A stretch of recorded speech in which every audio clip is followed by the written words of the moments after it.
Lytudiep. Hello everyone. Is there true love between a prince and a Cinderella? Is Jame's decision to give up everything to return to Tu Diep right, and what results will they reap?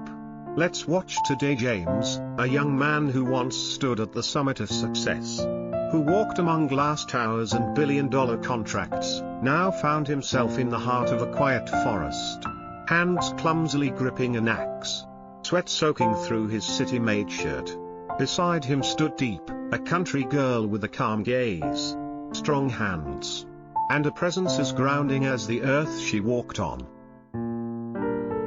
"You said it was close," James muttered, catching his breath after the long trek uphill. "This isn't close," Diep just smiled. "It's not far once you get used to it." She bent down and gathered a bundle of dry firewood with ease. Her movements were fluid, natural, in stark contrast to James, who stumbled, fumbled, and tried not to show how out of place he felt. But he didn't complain. Something about her quiet strength disarmed his pride. "Don't chop the big ones," she said gently. "They're heavy." James nodded, trying to follow her lead.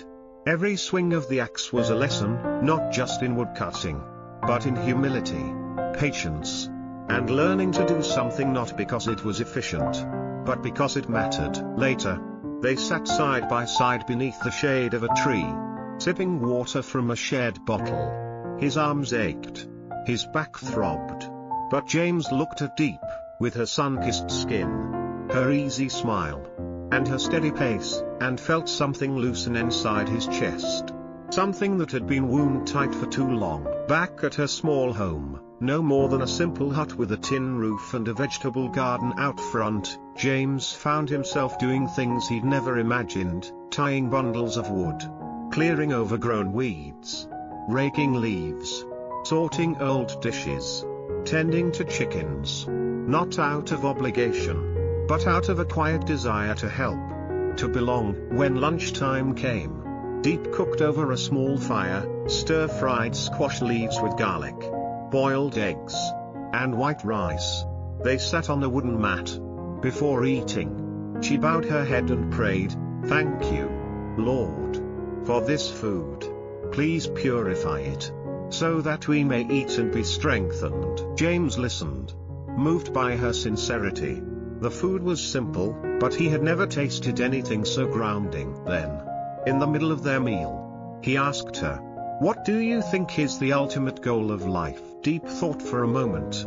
"To be healthy, to have money, and to build a family, a home." James smiled. "You're right. But I think there's more." He paused. "I believe the true destination is happiness. Everything else, health, money, love, they only matter if they make you happy. But here's the thing, happiness isn't found in more. It's found in enough." He shared how, years ago, when his company earned 10 billion, he wanted 100. When he reached that, he wanted 500, then 1.000. But the more he chased, the emptier he felt. "If we never know how to stop," he said, "we'll always be hungry for something else." Real happiness comes when you know you have enough. At that moment, something small, but deeply touching, happened. Diep stood up and, out of habit, went to scoop rice into a bowl. For Haki, it took her a few seconds to realize the little chicken was gone. She froze. Her hands trembled. James saw it all, and the tears welled up in his eyes before he could stop them. "You're crying?" she whispered. He turned away, wiping his face with the back of his hand. "No. It's just the way you cared for it." Even now, the day wore on. James knew he had to return to the city, to his meetings, deadlines, and sleek suits. But something about this place, about Diep, held him back. He didn't want to leave. She handed him his forgotten jacket and saw him to the gate. "I'll come back tonight," he promised. Softly, not just as a promise to her, but to himself. There were no grand declarations, no dramatic embraces. Just a man walking down a dirt path, glancing back at a girl standing quietly beneath a sloping roof, the wind gently stirring her hair, Behind them, a neatly stacked pile of firewood. The scent of garlic still lingering in the air.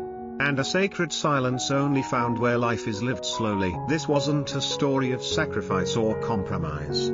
It was a story of awakening. Of a man who once owned the world, only to realize, in a tiny home in the hills, that the world he truly wanted was never for sale. And sometimes, the greatest journey is not the one toward more, but the one back to enough, where two hands work together, where hearts beat slower, and where love is measured not in grand gestures, but in small, enduring moments that ask for nothing, and give everything.